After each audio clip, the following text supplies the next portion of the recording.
Super star Rajinikanth blockbuster hit film జైలర్లో Kannada star Karunada Chakravarthy శివరాజ్ కుమార్, మలయాళ మెగాస్టార్ మోహన్ లాల్, హిందీ నటుడు జాకీ ష్రాఫ్ అతిథి పాత్రల్లో సందడి చేశారు.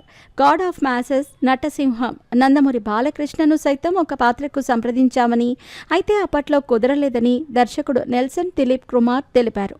ఇప్పుడు జైలర్ 2 సెట్స్ మీద ఉంది. మరి ఇందులో బాలయ్య నటిస్తున్నారా?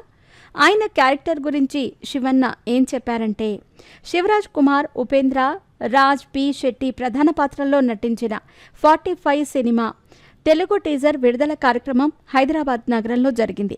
ఈ సందర్భంగా జైలర్ 2 ప్రస్తావన కూడా వచ్చింది. బాలకృష్ణ కూడా జైలర్ సినిమాలో నటించాల్సిందని నెల్సన్ అప్పట్లో చెప్పారు. ఇప్పుడు మీరిద్దరూ జైలర్ 2లో స్క్రీన్ షేర్ చేసుకోనున్నారని వార్తలు వస్తున్నాయి. అందులో నిజమెంత అని ప్రశ్నించగా, నిజమా నాకు తెలియదు, జైలర్ 2లో నేను ఉన్నానని నెల్సన్ చెప్పాడు. బాలకృష్ణ గారి గురించి అయితే ఐడియా లేదు. బాలయ్య 100వ సినిమా గౌతమిపుత్ర శాతకర్ణిలో నేను ఒక పాటలో కనిపించాను. అయితే మేమిద్దరం స్క్రీన్ షేర్ చేసుకోలేదు. బాలయ్యతో స్క్రీన్ షేర్ చేసుకునే అవకాశం వస్తే చాలా సంతోషం.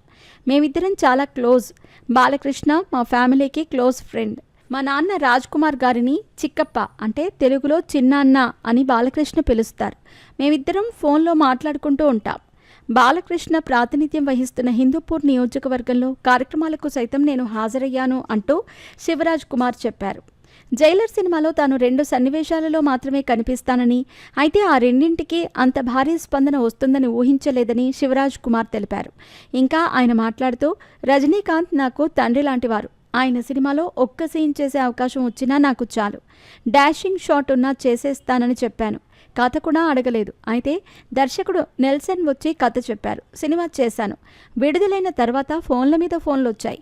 నా క్యారెక్టర్ చాలా బాగుందని అప్రిషియేట్ చేసిన జనాలు ఎంతోమంది ఉన్నారు.